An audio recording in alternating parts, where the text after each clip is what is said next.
at that conference, one of the things that changed my life, it's Joe Polish up on stage and Dean Jackson. Both these guys end up having a profound impact on my journey as a business owner, as a coach, and as an entrepreneur. They're opening the conference, very casual laughs and little jokes here and there, telling us about what's going to happen. Right before they're about to go into the content, he says, who here in the room doesn't know the difference between marketing and advertising? And it was like just dead silence in the room. Looking around, I'm like, I don't know. But I'm like, someone's got to not know too. No one says anything. And I yell, I don't. It was one of those like, like everyone turning around, like, who said that? So Joe's in the front, I'm so far back. He's like, who said that? He's not going to sift through the people. He's like, but whoever did, thank you. Because there's 100 other people in here who don't know. And that's what opened the conference.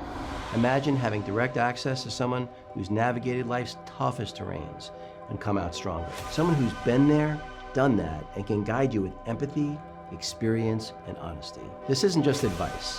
It's a lifeline, a strategy session, a chance to learn from my journey so you can accelerate yours. Without the ability to be self-aware and introspective, the ability for you to get to where you want to go, nearly impossible.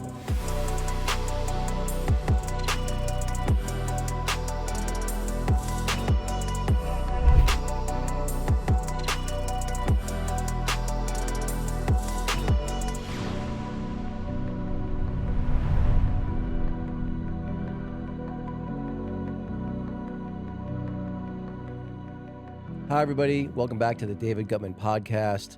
Got a really interesting guest here today, Jeremy Montoya. Really, no relationship to Inigo Montoya? You never know. Maybe that'll unfold in this episode. Well, anyway, so entrepreneur, coach, mentor. Maybe talk a little bit about your journey. I think we were catching up before. One older sister, and I think another older sibling. We'll get to a little bit later. Maybe talk about your childhood a bit, and what drove you to sort of be the kind of guy that's going to be scrappier, find a way to succeed. Talk about that a little bit. Totally. I super appreciate you having me. Honored to be here on your show. Love your guys' setup and what you got going on here. So very thankful to be here and appreciate the invite to come on. I have a very, growing up watching my parents, middle class, working their way up through middle class was something that really probably left the biggest impact on me. And so my dad was an entrepreneur, did flooring his whole life, and he's just a hustler and found his trade and made it all about people, right? So it looked like he was doing flooring, but it was really about the relationships he was building. And, he would come home from work as we got older and it'd be like 10 in the morning. He was gone before we woke up, but it's like, Dad, why are you home? And he says it almost every single day it didn't take all day to do a day's work. Huh. And so I would hear that a lot, and like the chores weren't done yet. So we're hustling to like get things done before he gets in the house and whatnot. I had a mother who reinvented herself after having some kids and went back and like from scratch became an esthetician. And her whole thing was when she was younger, she loved doing makeup for her sisters or her friends or her family because she saw how much better it made these women feel about themselves. And so she did something that she cared about. She did something that she felt made an impact on someone, which is the way they present themselves. And so watching my parents go through that of entrepreneurship and things not being easy necessarily, Christmas not coming, maybe at Christmas, or back to school shopping happening, maybe not right before school started, maybe a couple weeks in, things like that. And for myself, I got my mom's expensive taste and I got my dad's hustle is the way I kind of express it. My mom was a little bougie and I appreciate it, but it's not cheap when you want things and desire better things or that sort of stuff. So I got my dad's hustle, started selling action figures and yo-yos in 2nd grade. It was Pokemon cards in 3rd grade. By 7th grade, it was fireworks, and that one didn't end up well. So I got into a little trouble for that, but it's probably my best business as far as like profit goes to this day, because I was selling fireworks from New Mexico. They came in strips of 200, but I would sell them 10 for $10. I would cut them off of the little black hat strip, and I had people bringing quarters to school, the whole nine. They got into the wrong hands, not of my own accord, but it all comes down to me at the end of the day. I do think, though, right, that did teach you about risk and reward. 100%. Greatest profit, but a little bit more risk. Yes, there's some valuable lessons in there for those listening. As entrepreneurs, we take risks at the end of the day, right? Because we go on a path that is far less secure, that has far more obstacles and roadblocks in the way as you go, because you're following your own blueprint and you're not following the standard American dream thing that we were talking about right before, right? Yeah. Because that's also far less secure these days and riskier in its own way. Yeah, it's the illusion of security. It's, people don't believe this because I'm very formally educated, but I begged my daughter not to go to college. If I were born today, I would have never gone to college. I think, look, if you want to be a brain surgeon, probably should go to college. You want to build bridges. Yeah. Lawyer, probably want to go to college. But, Gender studies major, maybe not, you know? Maybe not as helpful for the world. Yeah, yeah, maybe not. So, it's funny that, because nowadays, like, more people would be like you, like, starting businesses in middle school. 100%. So, um, were you an athlete at all growing up? Did you have any, sports that really spoke to you, coaches that really influenced you? I was less athletic than I would have wished I would have been. I grew up very overweight. Oh, So I've weighed look pretty over jacked now. I appreciate that. That's taken effort and energy and a whole lifestyle to make happen, but I've weighed over 200 pounds and I was a little Wow. shorter than I am. I'm not the tallest person in the world, right? You might Yeah, think I'm, on camera, you can't really see, but I'm all of 5'7" first thing in the morning, right. right? When gravity hasn't taken its toll yet. And so I grew up very overweight. That was something that caused a lot of insecurity. And I kind of just thought it was the cards I was dealt because I didn't know any better. The internet was around, but it's not like it is today, Mm, right? You can chat GPT a thing or Google something and you can get exactly what to do. Like there's no shortage of information out there in the world for any problem that you have, unless you're some really special snowflake and no one's heard of, the exact problem that you have. And so I started on a journey. I was using Tim Ferriss's 4 Hour Body. oh, love that book, actually. Yeah, 4 Hour Workweek changed my life. Yeah. I mentioned very briefly, I worked at Apple for about 4 years, and I read that book in my last year, and I started taking it with me to work because I was so hungry to get through it. And I took the cover off of it because I didn't want any of my coworkers to know. Right, so 4-hour work week, yeah, A- probably not the best signal at work. And I remember too that it looked like, without the cover on it, it looked like a Harry Potter book. And so I was like, okay, if anyone asks, I'm going to tell them that this is Harry Potter. Hmm, And I would take it on my like 15-minute break. I'd go take 20 minutes because I'm right. like, this book's going to be my future. I wanted to retire at Apple. Huh. I thought I found home. Hmm. And then through a series of events, I realized that the illusion of job security What was that trigger, if you don't mind me asking? Because I think that's important for people to understand. yeah, I'd worked my way up and I found my way working on the way to the business team, which was brand new at Apple. And my manager got fired for something that I thought wasn't worthy of getting fired for. And this was someone that was beloved. Hmm, And this was someone who, just like me, wanted to retire, was pouring everything into his career at Apple. And so when I saw that, it's like, yeah, if I was a corporation, like, would I fire someone for that? Probably. That'd probably be the best idea. And it's black and white when it comes to that sort of stuff. And I understand. if you don't mind me asking, what was it? It was something to do with, like, so we have a lot of customers who bring in tech and they're like, throw it away, Hmm, or like, do whatever you want with it, or that sort of thing. And I don't have even all the details of it, but it was like one of those scenarios. And like everyone there had been given something by a manager. Hey, like, we're not using this on the floor anymore. Accessory, a display, that, right, take it. Or like, we had a bucket of things in the back, like, take that sort of, like, everyone was guilty of this at one point or another. right. As you get more serious in your career, you stop taking a little less of those risks, Yeah. right? And like being more aware of those things. And so he was just let go and there was no discussion about it. Mm, And to me, it was, okay, I'm not doing anything bad, but I could do something I'm not aware of, or right. something that's a gray area that everyone else is doing. And not only could a target be on my back, but I could be just done at that point. Yeah. And I'm over here wanting to retire. I drank the Kool-Aid. Yeah. And I was also rewarded handsome. I got rewarded very well for it. Promotions when they weren't promoting, brand new positions in the company. I got to go to Steve Jobs' last keynote at Wow. WWDC in San Francisco. And I was the only one from like my region of the country to be selected to go. Wow. So in that process, I realized that, okay, I could do something and not even mean bad, not even mean harm. It could totally not be a bad. It could be something that everyone's doing. But when you're looked at as a leader, when you're in these, it's black and white. Yeah. And I felt like from that moment on, when he was fired, when he was terminated, that I had an imaginary target on my back. Like everyone does, they're just not aware of it. Yeah. That something could happen. A customer could say something. They're going to take their word. There's going to be no argument on your behalf from people that you think love you and care about you. And they maybe do, but maybe it's just because we're all getting paid for it. Yeah. Maybe it's because Apple's like a cult, for lack of better words. Yeah. We know that as a consumer base. Internally, and retail's vastly different from corporate, but those things don't change. It's about loyalty. Mm, And it's about not saying anything bad. It's about always preserving Apple as a company, and very scripted in some ways. I loved almost every single moment of it up until that point. But what I had realized, I had a little t-shirt business that I was trying to build because I was an entrepreneur selling stuff from a young age. That was my ego. That was my persona in my group. I was like the entrepreneur. But my little t-shirt business wasn't working well. And I wanted it to work well in reading the 4 Hour Work Week. And then I got exposure to someone I'd mentioned right before this chat, which was Joe Polish. mm. Joe was a customer of us actually at the Apple Store, which is how I Ah. met him. And his partner at the time was dealing with the same terminal brain cancer that my mother at the moment had, Uh, but his partner had beat it.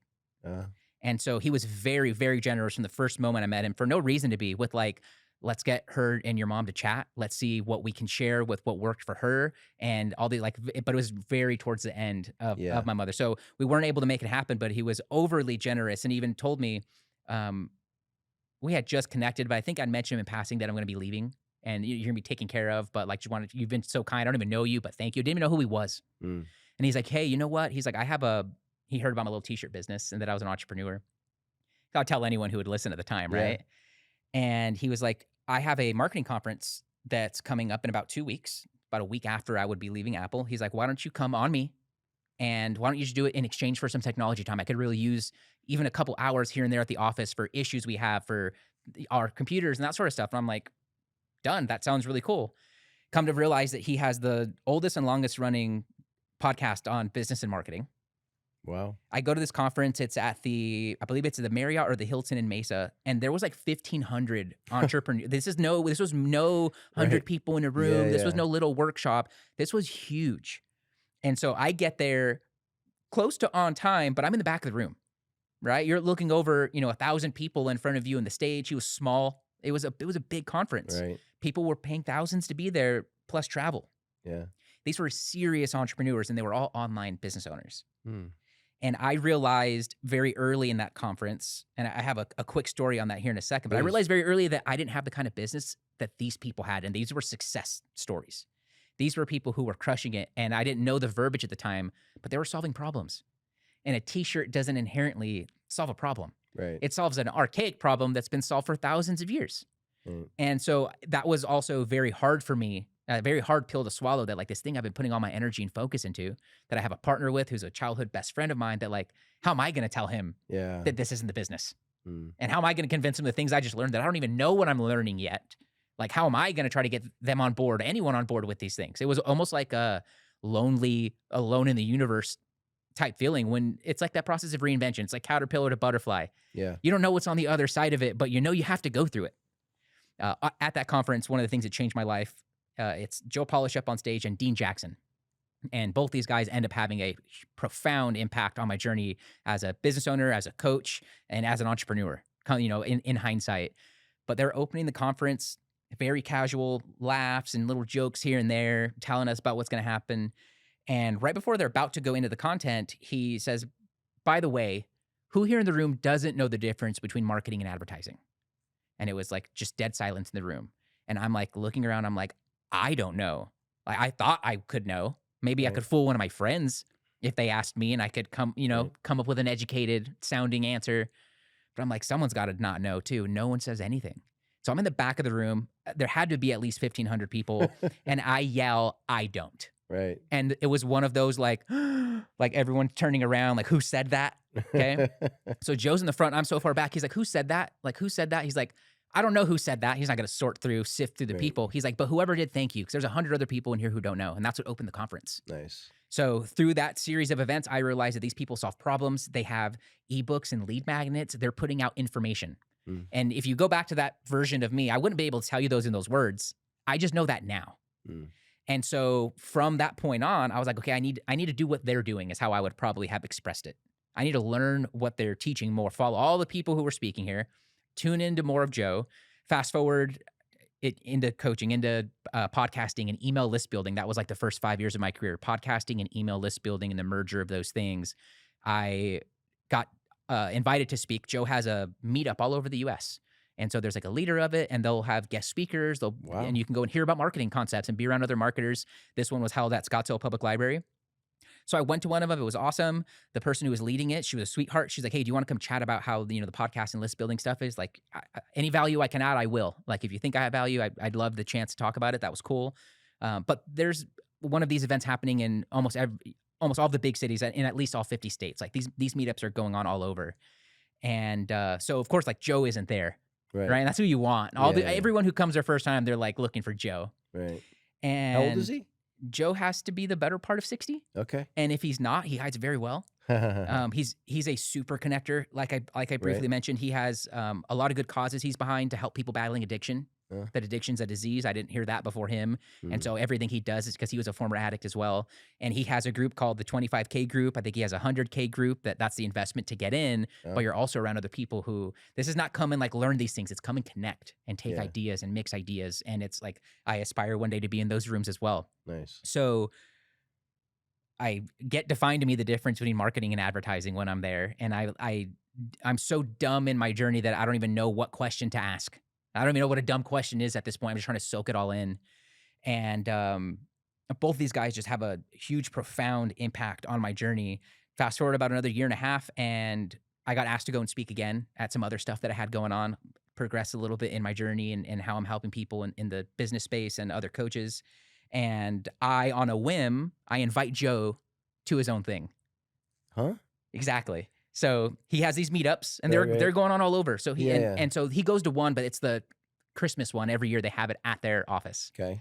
And so I invite him and say, hey, Charlie, the one who runs the Scottsdale, Arizona meetup, like invited me to speak. I'm going to talk about these things. I'd love to have you there.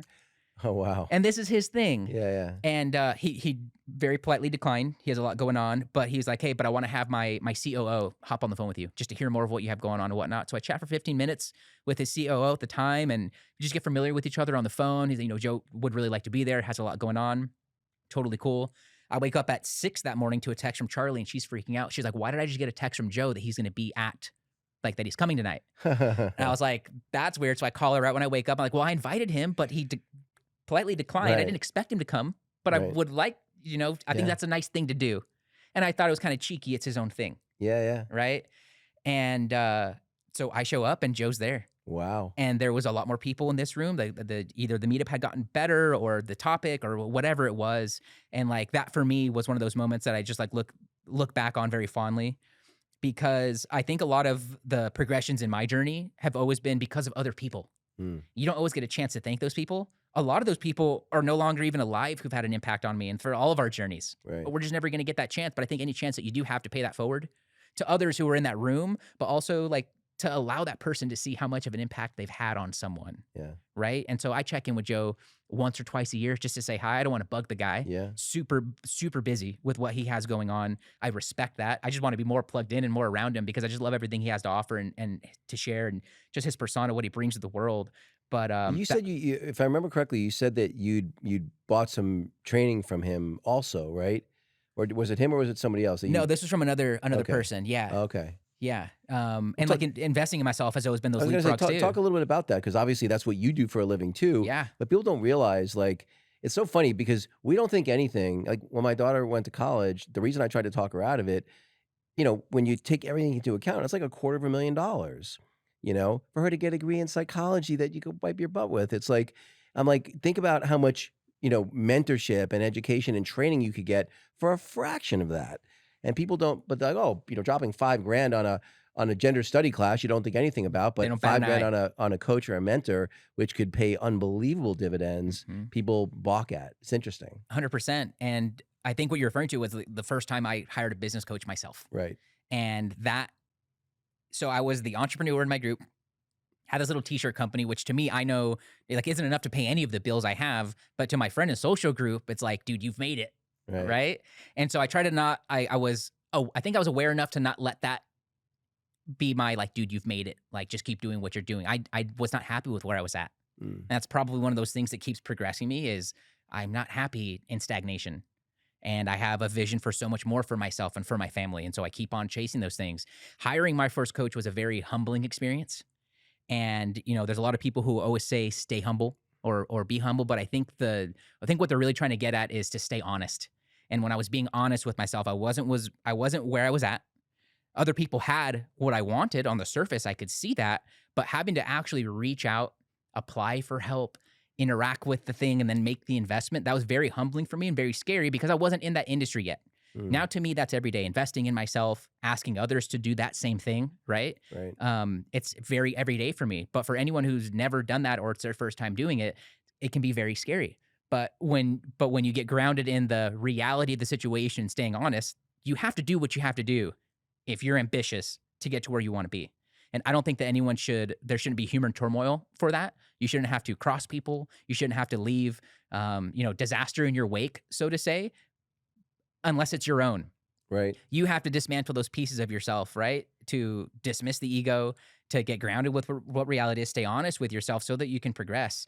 And I think I invested, I think it was like $1,000 a month for the coaching. Right. And I was like, not at a point where that was the wisest thing, but I needed the information because I knew that I could make it back up. And so like there was even times where I was like, let me push the next call back so that the billing can happen the next month. I was playing this like game, right? Right. Like that people might do with like bill collectors or things like that, or what bill you're going to pay. I was like doing that with the coaching. And so that wasn't fun, but like I was relying on my hustle. I was relying on, I have the help, I have the action pieces. I just need to go and do them now. And every time I've been in that situation in my life, it's a leapfrogging moment where someone's there to navigate me around things I can and cannot see, can see it from a higher perspective. Because even for me these days in my own business, it's always easier to diagnose someone else's problems than to face them yourself and to navigate them. So why do you think that is? I said it on another podcast I had done where why is it so much easier to show up for someone else than it is for yourself? Why do you think that is? It's a great question. I think that we'll overcomplicate things if we're left to our own devices, if we're left to isolation. Like nothing works in a chamber of silence. Nothing works well in isolation. It's what I've come to see of myself and a lot of my peers. And so I think that I can learn from people that are far ahead of where I'm at. I can learn from people who are at the exact stage, kind of running side by side, same pace as me. And I also think there's equally an amount to learn from people who are behind me. I have come to learn, like I'm a coach, but I'm also a teacher. And 50% of teaching is 50% of learning is teaching from my perspective. It's like you learn the information, and then by teaching it, you now start to learn other things and other dots start to get connected in your own mind. I find that's true. The other thing I find that's interesting is I find that it forces me to understand. So I might know the right decision to make, but I don't necessarily, because it's pattern matching, but I don't necessarily know why exactly. But if I'm trying to teach it to someone else, I have to understand it at a deep enough level to explain why, because they're not going to listen to me if I just say do this and I don't tell them why. 100%. So I find it incredibly useful. I actually, as a general rule, find that I get more from mentoring than the people I'm mentoring, though I hope they get value too. Absolutely. And I think that they probably get exponentially more value from it, but for you and how you feel, right? How you leave those situations. And when you look back on all those situations where you were explaining, unpacking, finding your own ways to teach the thing that you learned, there's magic inside of that. Or like even not getting esoteric and using the word magic, there's wisdom in that, because you start relaying your own stories. You start relaying your own experiences. You start connecting your own dots. I just think that teaching is such a big part of learning. And so that's why I'm big on learning from people ahead of me, learning from people from where I'm at, and then also not getting so big in my own head that I don't get to the balcony and bring the ladder up behind me. I believe in casting it down and allowing others to climb up the same way I did, which is like everything about me is I stand on the shoulder of giants. It's been figured out by other people, and that's why I'm able to progress. That's why I'm able to get the answers, because one, I'm willing to seek out answers. I'm willing to seek out mentorship and to invest in myself to get that and to pay for it. And it's not cheap, but it costs a lot more to stay where you're at. It costs a lot more to keep having the problems. If they're ones that are like, I believe in, this is something Dean Jackson said, taking it back to Dean and Joe. Dean Jackson has this concept of pillow talk. And it's the idea that every day, every night, your prospects are up at night praying to God about the problems they have, talking to their spouse about the problems that they have, tossing and turning, waking up in the middle of the night, thinking about the problems that they have. And those are the problems that are worth solving. Those are the problems where you can change people's lives and change your own in the process, because if you understand how to charge and to make the offer and understand that whatever you're charging, as long as the other person is getting far more in value from that, they're in hindsight, when they think about that investment, might have been a lot at the moment, but when they look back, they're going to say that was the best thing I ever did because of how much time it saved me, because it got me out of that personal hell that I was in. So now I follow that in my own business and my own life, which is like, how do I get into the mind of my prospects?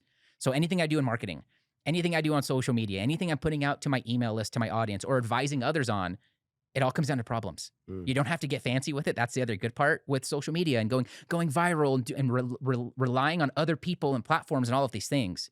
Do that if you want to dance in front of the camera. Right. And if you just want attention, like you can go down that road. I'm not going to stop you personally. Right. But if you want to solve problems and get paid for it and be able to make a living off of it, be able Mm. to help your family and others off of it, you have to be solving problems. And those problems are the ones that people are thinking about before they go to bed or when they're having problems falling asleep, essentially. Well, let's talk about it because I always connect humility and ego, but you added a third component to it, which I think is really brilliant, which is honesty. And again, I think when people talk about honesty, they mostly talk about it in relationship to honesty with others, but they don't realize the much more important honesty is honesty with yourself. Maybe talk a little bit about from your own journey, honesty, humility, and ego, and how you think about that, not just for yourself, but also for the people you're trying to help, in what they're doing. For sure. And I think why I've come to that realization is because of how many people I've talked to in the sales process. In the process of you're about to have a big jump, but are you ready for it? One, because there is an investment involved, but like you're gonna figure it out. My belief, and I'll be honest with my people when I say this, which is like you're gonna figure this out with or without me. So like why are you talking to me? That's the first thing I open up with when I do chat with people on a little aside is like, why me? Why now? Mm. Why are we having this conversation now versus 3 months ago or 3 months or 3 years in the future? And why'd you choose me to have this chat with? Because it causes them to get honest, Yeah. right? By the way, that's probably one of the best sales qualifying questions you could possibly ask, are those two questions you It's all just about asked. context. Yeah. It's all about context. So it's like, it start off with like, how's the cat or how's the weather, right? Yeah, How's the yeah, dog? How are things looking? Okay, cool. You ready to get started? yeah. Because it's also the transition into how do you get to talking about the problem and the money and the investment and what it's going to take to do it. That's a hard transition for a lot of salespeople or people I think every position is sales in life. Life is sales. Like whether it's employment or it's personal relationships, we had all moments for selling. It's just so few of us have actually realized it. Yeah. And that can be taken advantage of in a weird kind of way too. But also, if you're just aware of that, you can equip yourself for your day, for your life in that process. So I think context is a big part of in this conversation, but also being honest with yourself. I have only learned by helping others to get honest with themselves too. And I think that as humans, we have a natural ability. It could be a survival mechanism. It could be an ego mechanism. And maybe ego is part of that survival of things always feel, or we will put on an image that things are far better than they might actually be. Mm-hmm. I think that most people don't want others feeling bad about them. I think most don't want to drown the energy out of a room by talking about their own problems. And I think those are fair things, but we can't let that stop us from the reality of the situation and what you got to do to get out of it. Mm. And so that can be really hard to, whether it's like me reaching out for help or it's asking for feedback. One of the things in talking about honesty that I took from Apple was they have this really cool feedback model that's called fearless feedback. There's a whole way you approach someone with feedback that you have for them, and there's a way that you ask for feedback and how you receive feedback from others. Mm. And so the idea was that when you approach someone, you say like, hey, do you got a second? Like, I have some feedback that I feel could help you. Is it okay if I share that with you? It's asking for permission. We did that at Apple in the sales process, and I do that now in my sales process, every step of it. And in that process of doing that, you're kind of checking in because they might be going through something hard. And so now they're going to say, actually, now's not a good time. Or I just got feedback from a bunch of others. When you do something wrong at Apple, everyone will come to you with it because it's their opportunity for feedback. Right. And it's a sign of caring, right? If you didn't care, you wouldn't bring it up. Mm. And so sometimes you want to approach them with feedback like maybe others have, or they're going through a hard time and that's what led to the situation happening or whatever. But it's fearless feedback. And that idea now has transferred in my business and with my clients and prospects and my audience, but also with myself, with my family and my friends. So I try to just ask and to pull the feedback out, because if not, things will fester. And there's nothing worse than the uncommunicated, right? I want to know if I smell bad.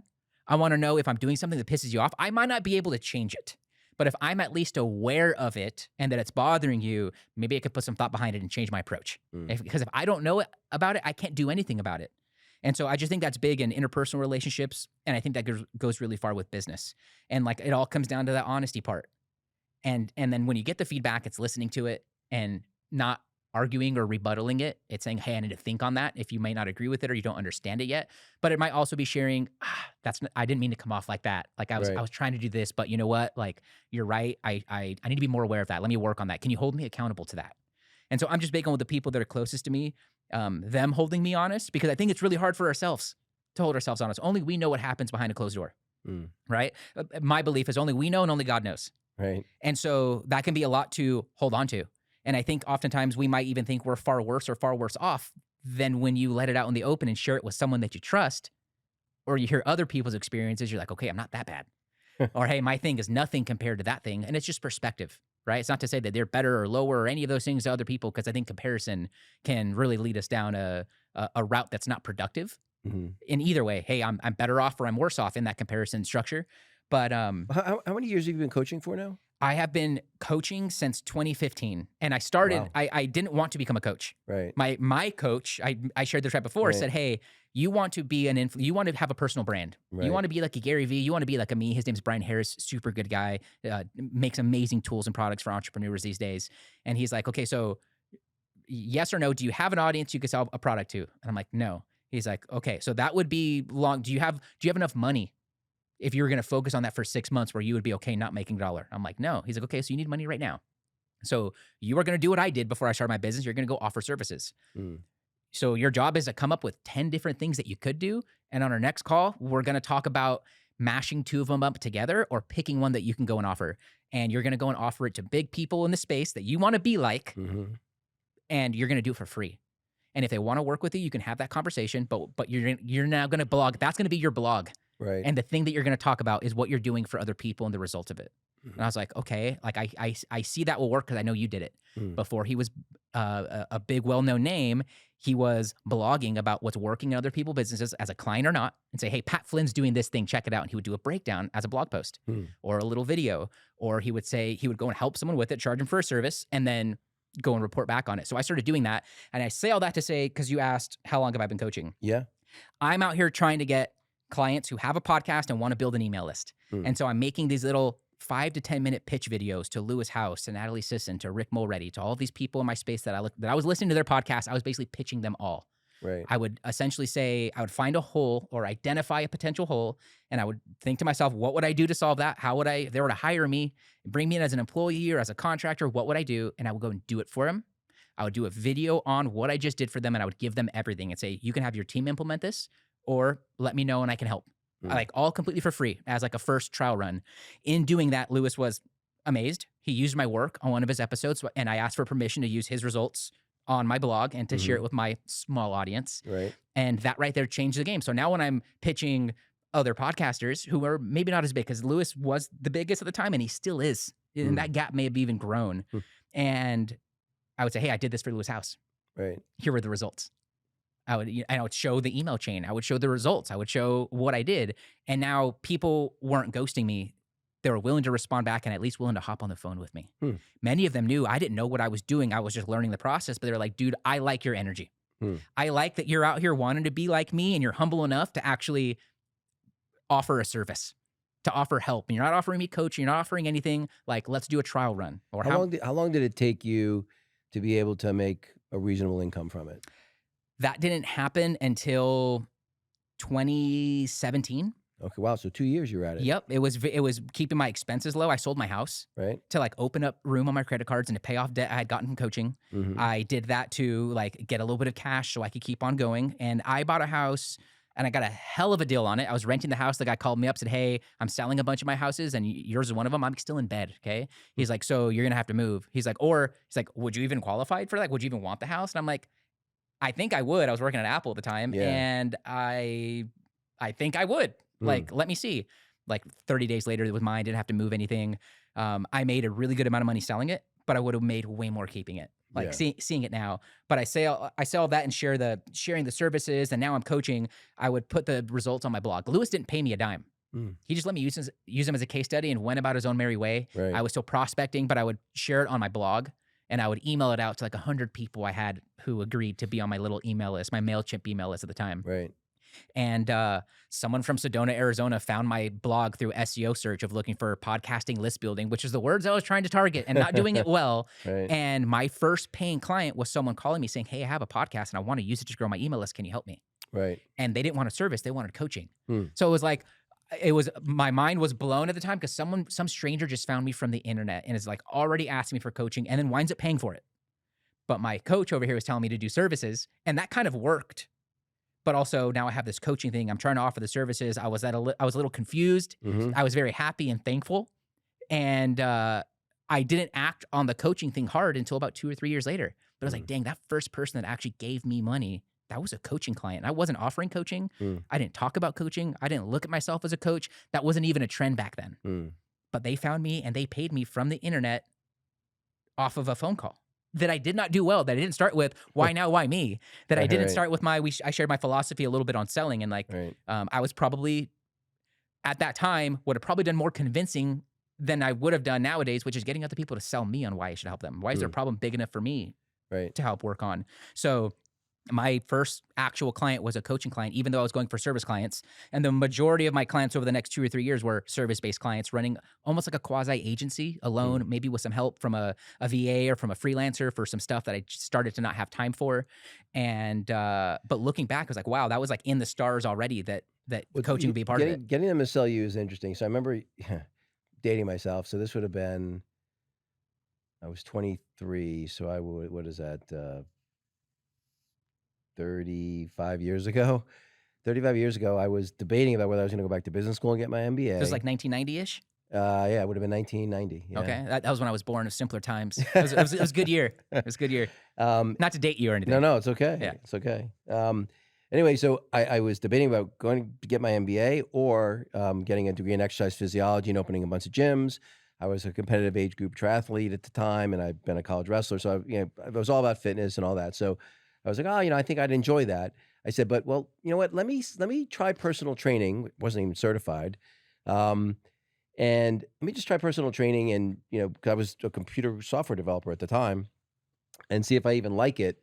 So what I decided to do, I lived in a 50-story high-rise in Chicago at the time, and I was dating a girl who was an artist. So I said, would you draw me up a flyer? So she draws me up a flyer. I photocopy, a few hundred copies at the office or whatever, and I basically slide it under everyone's door in my, probably 600 apartments or something like that in the building. And what I basically did was, and then people would just start calling me, basically for personal training. Now, mind you, this is in 1992. No, wait, 1990. 1990.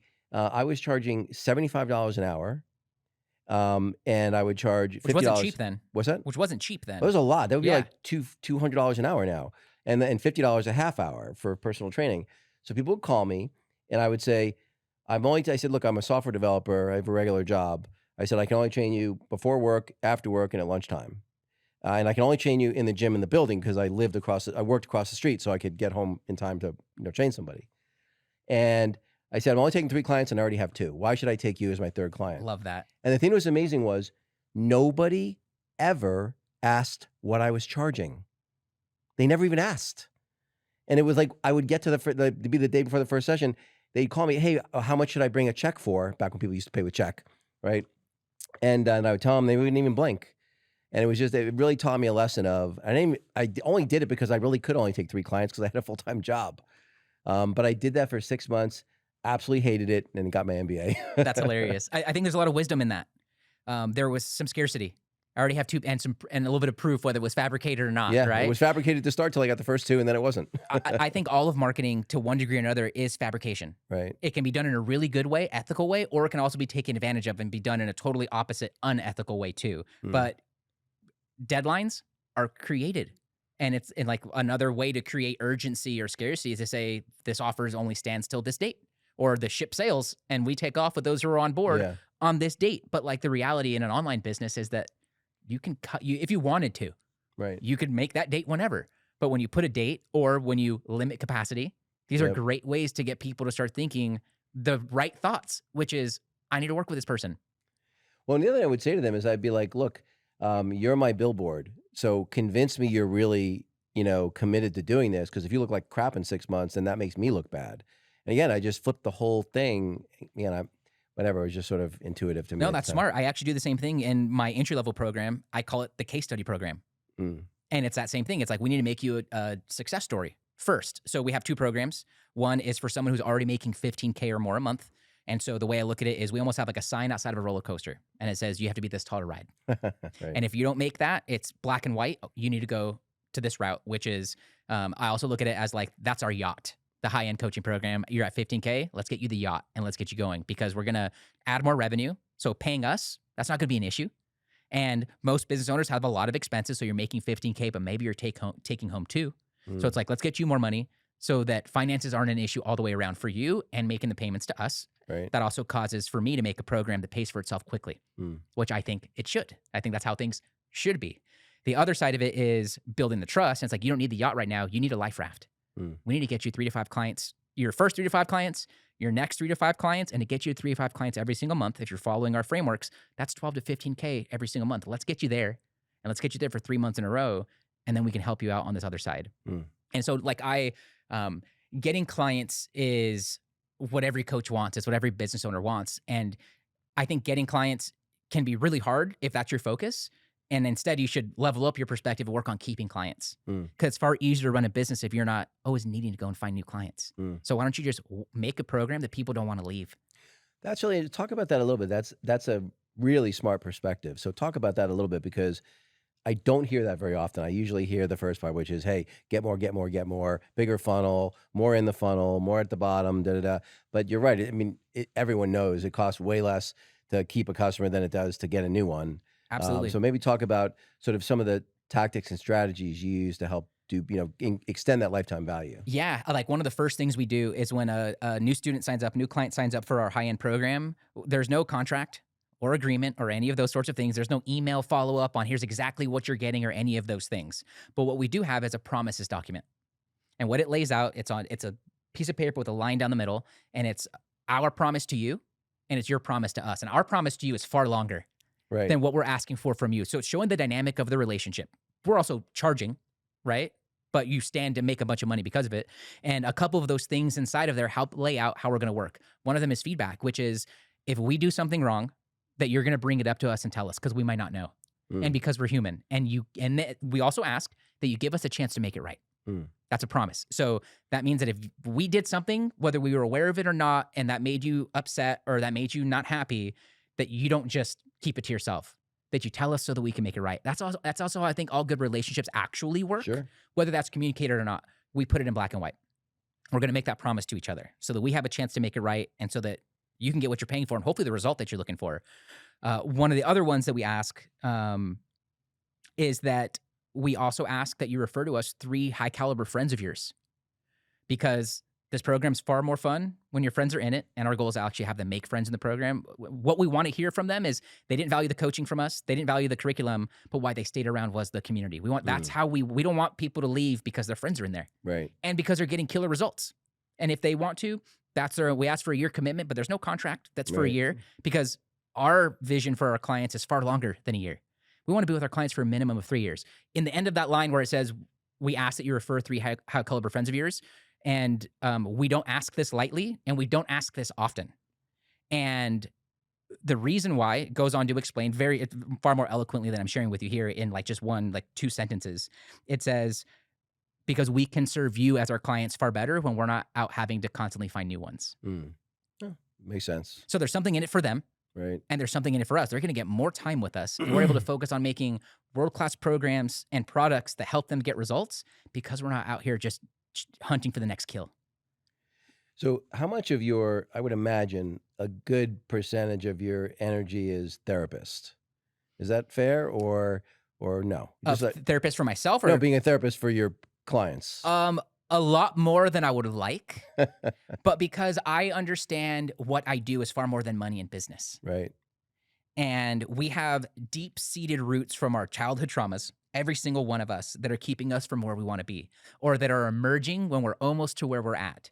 So I don't look at it as therapy, and I do not try to allow my clients or my prospects to throw up their trauma on me. There's no worse feeling than someone who wants to throw up their trauma. I had just one the other day with a new friend, and it was just 55 minutes of trauma being doused on me, and it was me re-guiding the situation back to the problem.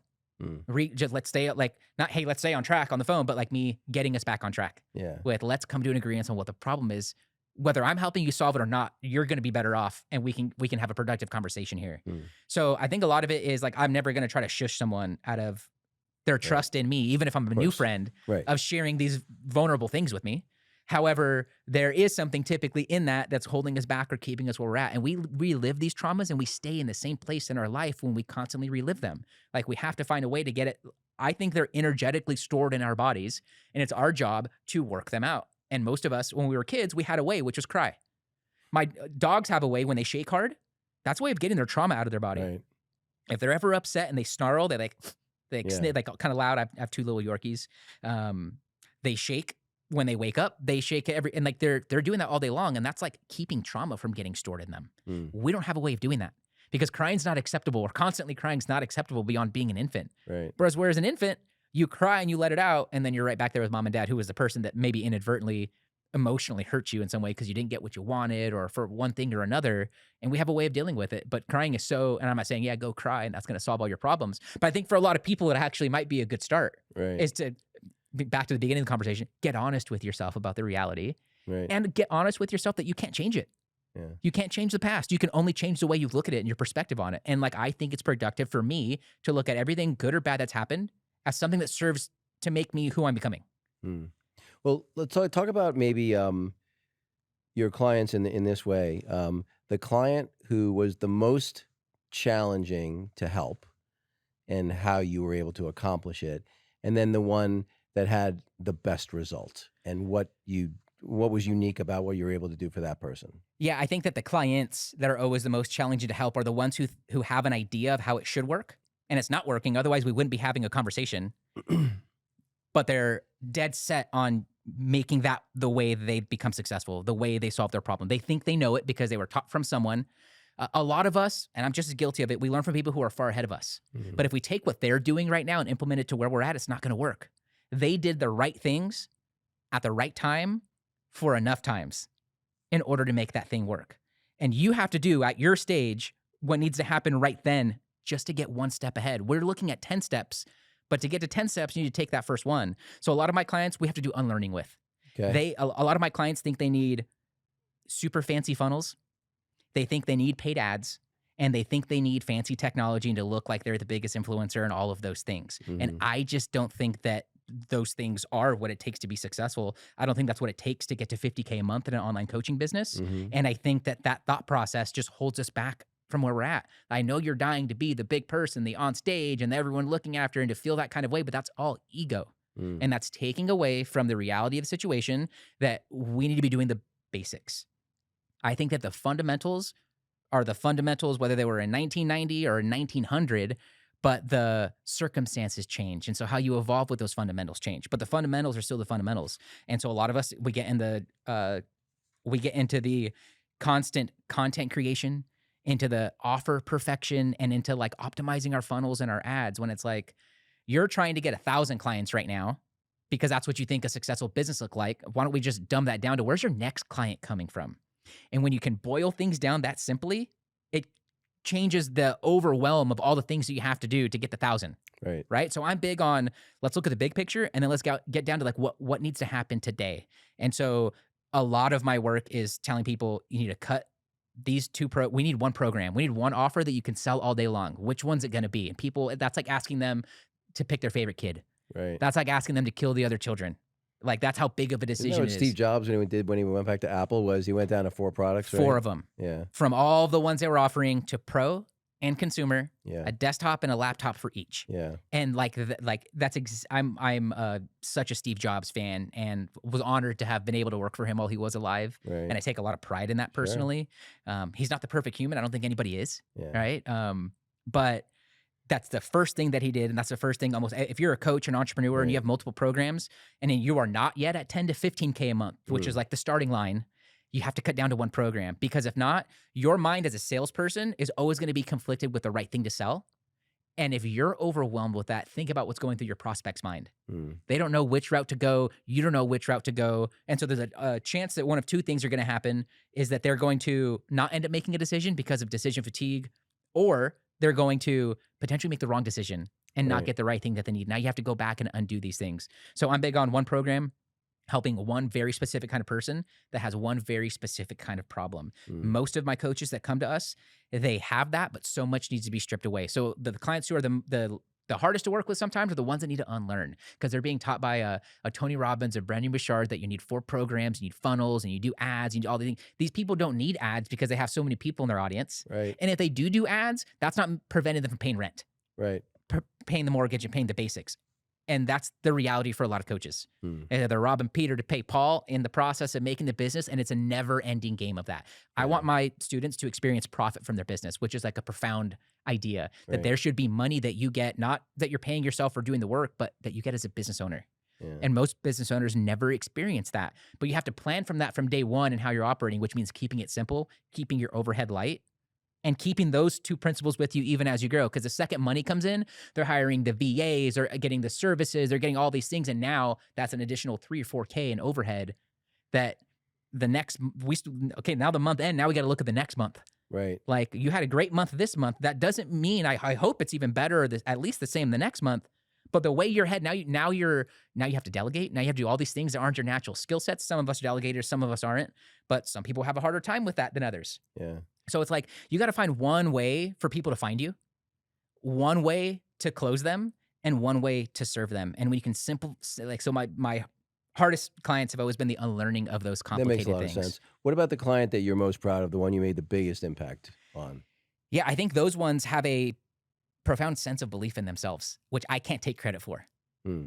I would like to take partial credit, and I'm proud of them still for it because they take my thing and they don't question it. Right. They're just like, I've made the investment.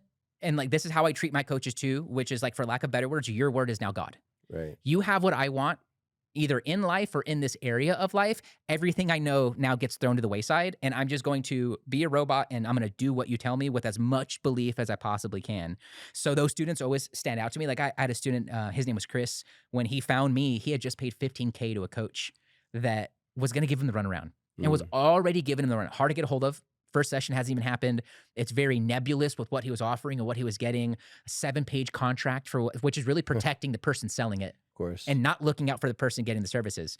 And I'm over here selling him a $2,000 offer, which is the right thing he needs for right then and there, which is you need clarity in your offer and who it's for and how you're going to get your first 3 to 5 clients. There's a lot in that, but that's all you need to work on. Everything, the podcast, the this, the that, that's not the right thing at the stage you're at, even though this person is agreeing with you. So, Chris, I don't know if you can get that money back, but I can tell you that if you can take a portion of that. We can work together and get to where you're at. So he was actually a featured speaker in the summit that we just ended up this last week. This guy is, he has 2 or 3 kids now, but he's bought a couple acres of land where he has his house. He's turning the farm storage area into his building for his office with a gym, with space for his employees. They got 2 vehicles now, and they're doing like live streaming video and production services for people there locally. Nice. Right. And that started out with him wanting to have a podcast and then taking that and kung fuing it into how can I help this with others. Now his podcast is thriving, his business is thriving, and he's absolutely crushing it. But when he found me, he wasn't there questioning things at every step. It was, okay, I'll do it.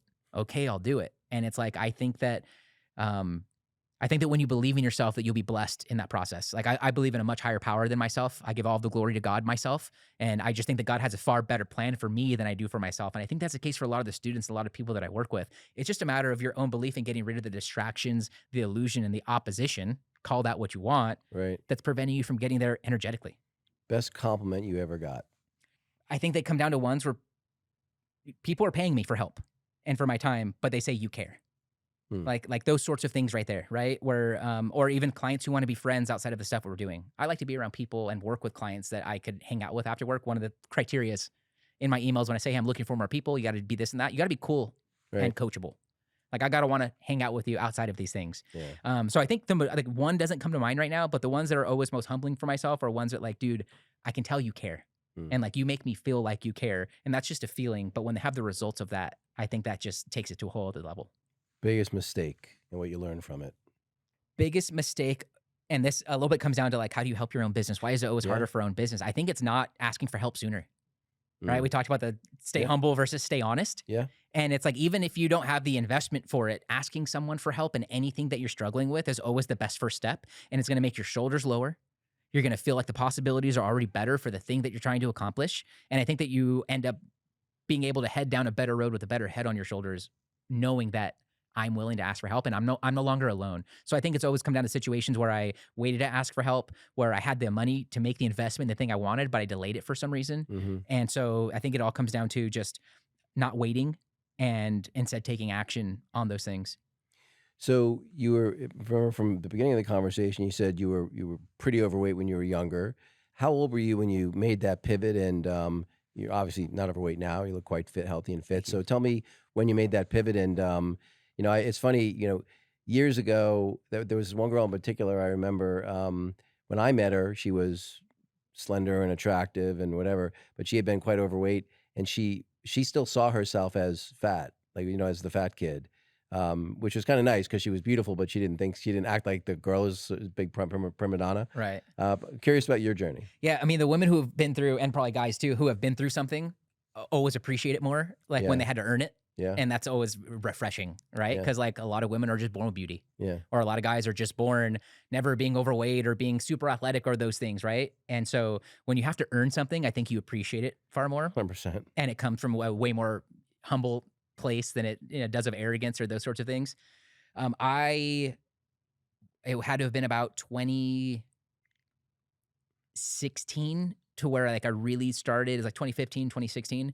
One of the big impacts was Tim Ferriss. 4 Hour Work Week changed my Right. life. Yep. And then I started reading the 4 Hour Body, and in there he laid out a very simple protocol, which is like take a picture of your food. The meat you have on your plate shouldn't exceed the size of your hand.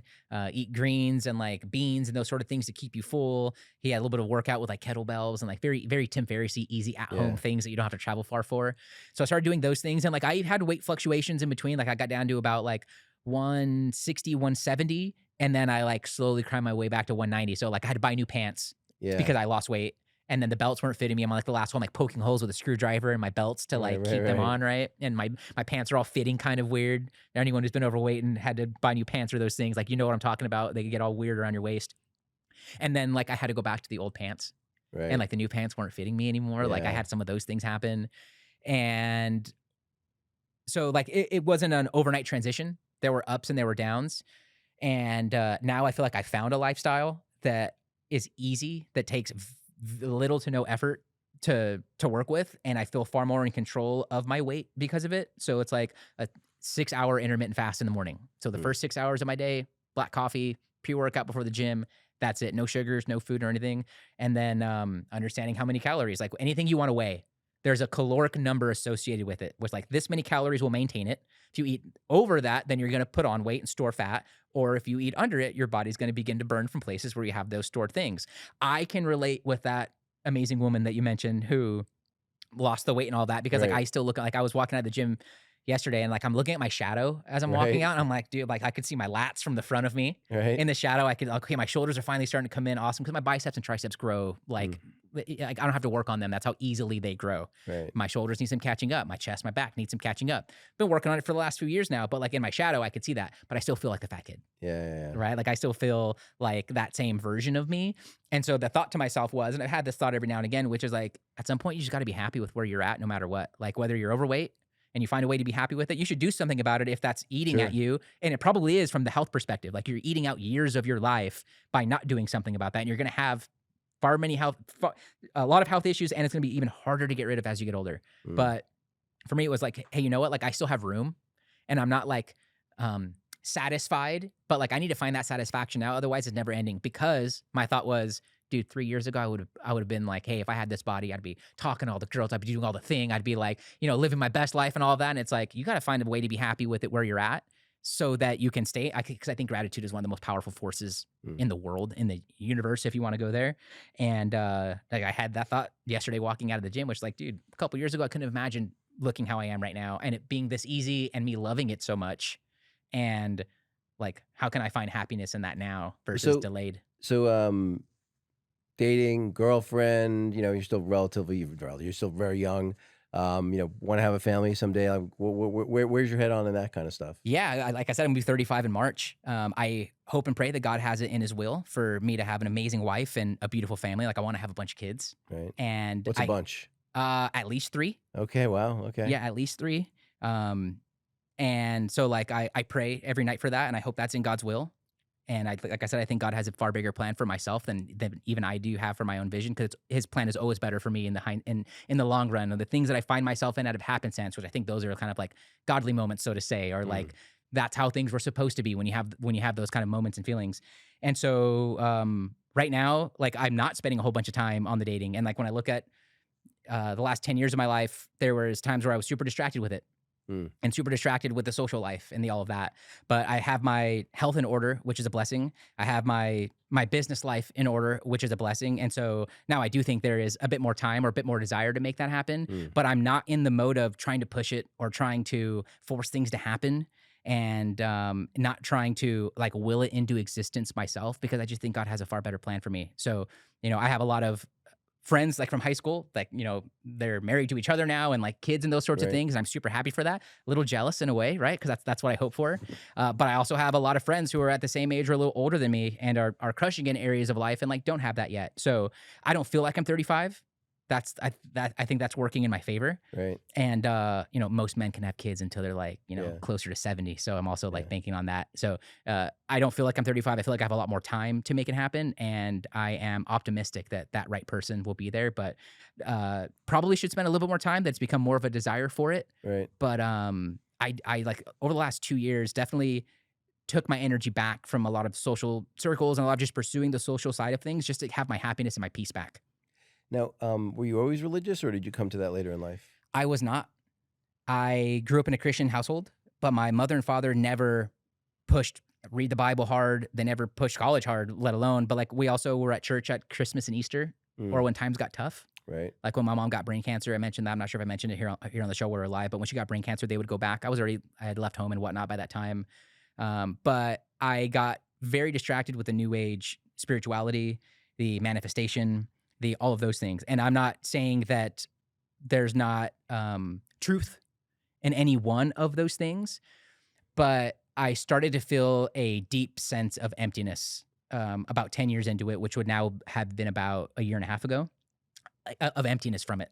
Mm, And a yearning for the higher power, a yearning for a connection with God, not understanding what that really was. Throughout the whole time, I understood there's something far bigger than me who is looking out for me in ways that I'm not even looking out for myself. That was scary, mm, right? Like someone else has a better idea of what's for me, and also like knows what's better for me. And I keep getting led to it, and I don't know what or who that is. And then through a series of events, I gave my life back to Christ. I was baptized as a baby, which I mhm, think it's far more important to be baptized once you accept Christ into your life. mm, But what I realized in that journey leading up to giving my life to Christ was that the opposition, Satan, the devil, opposition, call it what you want, wants us to think that we are responsible for all of our stuff, because one of the ways that he gets to us is by making us believe that we are God. And that's like the whole spirituality new age movement gets you to believe that you are created in the image of a God, so that means you're God. And I think that's taking things out of context is what I've learned. I think that our minds are very powerful, and that you can totally create scenarios in your life based on what you're thinking, because I think we're in constant prayer, whether we're aware of it or not. mm, I think our dialogue with ourself is our dialogue with God. It's not just prayer when you're asking for stuff that God's hearing you. He's seeing all of your actions and hearing all the thoughts, even your most intimate thoughts with yourself, right. right? So would you have that out loud conversation with God, or would you not? Hmm, Right? right. And so I realized in that process that, wow, the devil wants for me to think I am God, because that takes me away from God immediately. And you stop giving the glory to God. You start being proud of yourself and proud of all of those things. And that led me to a very empty existence. I have so many scenarios where I quote unquote manifested the things and Mhm, knew I didn't do it with prayer, knew I didn't do it with these things, and knew I did it this other way. And I don't, not to say that there's not truth in all of those things, but I think that a lot of them are kung food in ways to take us away from God. And that happens very quickly. That starts with food. I think that's Satan's first way into our life is with our food. That mm, was the first sin in the Bible, was yeah, eating of the apple, right. right? So Satan gets with the food. Look at where America's at right now. Yeah. Well, you lost your mom when you were 21 or Yeah. 22. Did that bring you closer to God, or did that make you be like, or did that make harder to be close to God? That was at the beginning of my journey of trying to figure out what is, right? And so when I lost my mom, I can be 100% truthful with you that I was very lost spiritually. I was very empty spiritually. My mom was borderline psychic in her feelings, and she would know when things were going to happen before, and it scared her. Mm, Like my mom had a dream about 9/11 the night before 9/11 happened, about wow. planes flying into the Twin Towers. I remember seeing her in front of the TV when the second plane flies in before I'm going to school, like vividly. Mm, My mother would have a weird feeling about something going on, and like all of a sudden our like 16-year-old cousin is having a baby, mm, or her younger brother had gotten shot. She'd have these weird feelings and couldn't tell you why, and then something would happen. And it was constant like that growing up in my childhood. Like she couldn't sleep when the kids were gone. If my sister was out somewhere, she could not fall asleep. mm, Like if anyone was not in the house, couldn't fall asleep. So I was very spiritually empty when I was losing my mom. I remember having a conversation with my dad's friend of like, do you think there's a heaven? Because these are the things I'm wondering about. Like, mm, where's my mom going to go? Right. And throughout that whole time, it's not that I didn't think there was another side when we think about the heaven side or like what happens after death. But here's what I can tell you is that I cried when my mom had her first surgery. We realized it was stage 4 brain cancer. We got to get her under the knife immediately for a biopsy to remove some of it. I cried harder than I busted capillaries in my eyes from how hard I cried. I didn't cry up into it. It was a very quick thing that happened. But like when that first surgery and her coming out, the halo on, all that sort of stuff, lost my cookies, lost my shit when that happened, right? Didn't cry again until she had passed. Trying to be Superman, trying to be strong for my family, trying to be strong for my sister and for everyone else because they were hurting. And I came from the standpoint of I hit the lottery in life having good parents. Yeah. Everything else is like a minor detail that I got good parents. And so like I look at other people in my life and I'm like, dude, I had it easy because I had good parents that loved me, that took care of me, that disciplined me, but also told me I could be anything I wanted to be. Right. Help that self-belief in me, right? But leaving hospice one of the last times before she passed away maybe 3 or 4 days later. I was leaving hospice and I could feel the other side coming for her. I've never had that feeling before and I've never had it since. And my mom would share stories when she was under surgery or coming out of it because she had 2 or 3 really bad operations and people would come to visit her from the other side. And these were not like airy-fairy stories. These were like, dude, they would totally say that. Like, wow. Or like, it was like these crazy things happening. And it doesn't surprise me. Mom was very spiritual in that way, but also that spirituality and her ability a little bit scared her. She wouldn't even call it an ability. It was the feelings. Curse. They would scare. Yeah, almost. It would scare her because she grew up Catholic church. All that sort of stuff was very frowned upon. Psychic talking, all that sort of stuff. Not that she was sitting there with crystals praying around them or things like that. But that's also where a lot of TV and celebrities and all that make us think spirituality and connection with a higher power is. And all of those things are works. All of those things are trinkets and widgets to what I've understood with God and who I believe died for our sins so that we could have eternal life. Because me and you are just normal people. Yeah. Right? I'm not one of the chosen people. I'm not Hebrew. I'm not Jewish or any of those things. But God sent his perfect son in the flesh and created that route for me. All I have to do is accept him in my life, right? And then be baptized after that. And I'm set for forever. No good work. No good deed, no thing I'm going to say, no saving someone's life, any of that is going to get me eternal life. It's accepting him into my life and that he died for me. So we think we're better because these good works we do, but good works are not what we're saved by. So I felt the other side coming from my mom, and I have not felt that sense, but I knew I wasn't alone. I wasn't empty. And so like looking at all the things we see happening with celebrities and politicians in this day and age, right? The uncovering of Hollywood, the uncovering of our financial elite.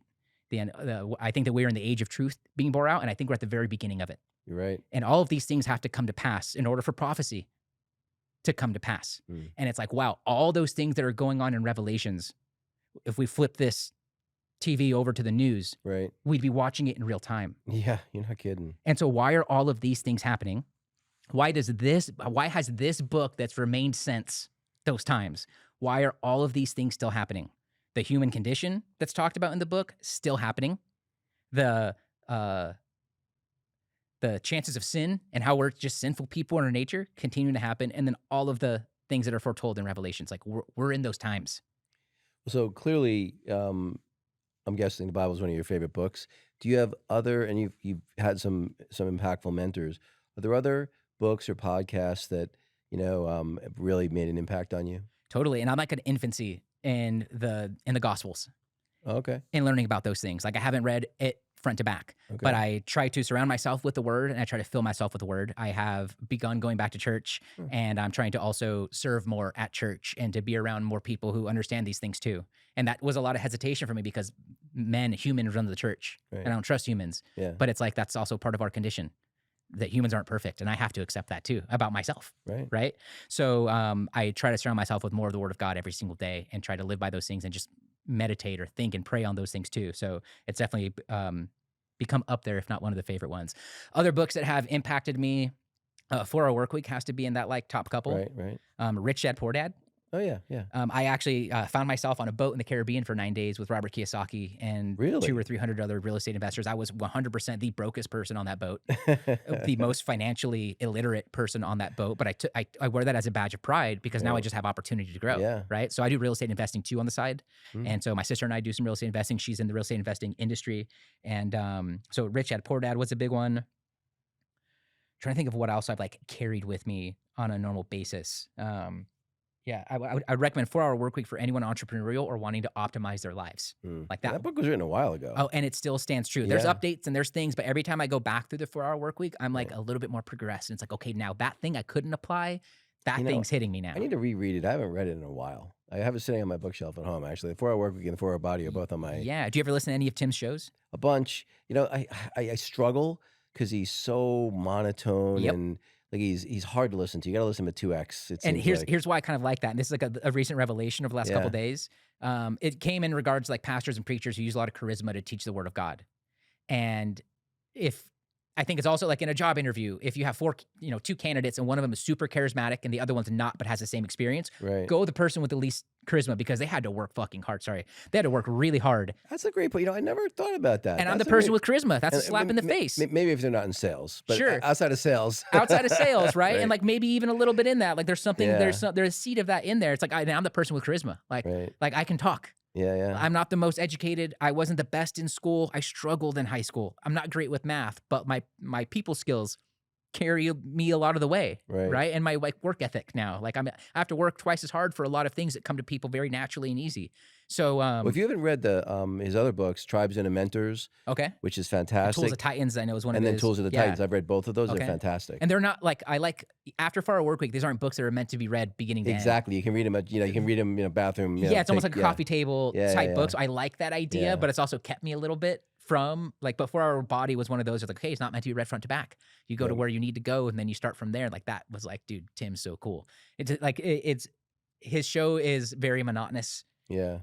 But what he talks about in there is so exciting. Like I can't not still the same sort of excitement that I get from someone with the charisma delivering it that I do from someone Tom Billieux who's is kind of the same way. He's a little bit dry, but Mhm. he's so well prepared, and Uh-huh. he's his message is great, and he seems like just a great guy. yeah. And so like Yeah. I try to be aware of it, like to like how much entertainment and excitement do I need to like learn the thing Fair point. or for me to feel a certain way about it. And I'm just as guilty. Like I don't Yeah. listen to Tim's stuff a whole ton, but every time I do, I'm thankful. Huh. Every time I do, I'm like, do I want to be more like Tim? You know what? I should revisit his stuff. You make an excellent point. Well, Jeremy, I really appreciate this conversation. I think there's a ton of pearls of wisdom in here. Where can people find you, and where can people find out how they might work with you? Well, David, it's been an honor. I appreciate you inviting me to your show and to be in front of your audience. I don't take that lightly. And so I'm very thankful for that and to be able to make this connection and to know you here in person. If you are interested in all of the concepts, in any of the concepts that I talk about or want to learn more, the easiest way to reach me is on social media. I'm at WhatUpJeremy on almost every platform. And then you can also find my work at jeremymontoya.me. And if you're an online coach or you are someone who mentors others or who offers a product or a service, definitely tune into jeremymontoya.me and get resources from me. I share the very simple path to boosting your revenue and helping a hell of a lot of people in the way and feeling really good about it at the end of the day, which I think is super important. Well, look, you made a great point too. Like, I think people way overcomplicate things, especially when they're doing something like coaching and mentorship, where you you don't need to. They're not splitting atoms. You aren't, and it can feel that way though with all the pressure. There's a pressure Yeah. to be on social, pressure to look like this, to have this car, to do these things. And like if you just strip it down to the fundamentals. Trust me, I'm things in get Miami. easier. I know all about that. Yeah, right. And Miami's not far off of Scottsdale where we're at right now. That's so, right. Scottsdale's not far away. Yeah, there's a lot of, Yeah. it's like a mini Miami, so Yeah, to say yeah. here. Not on that level, but it's definitely a mini Miami. There's a lot of that same sort of culture here where it's someone with a bigger car, bigger check, bigger Yeah. everything. It's like when you're going to be happy with what you got or when you're going to actually feel good about what you got. Yeah, Jeremy, thanks again. I really appreciate it. Appreciate you, David. Thanks so much. Yeah.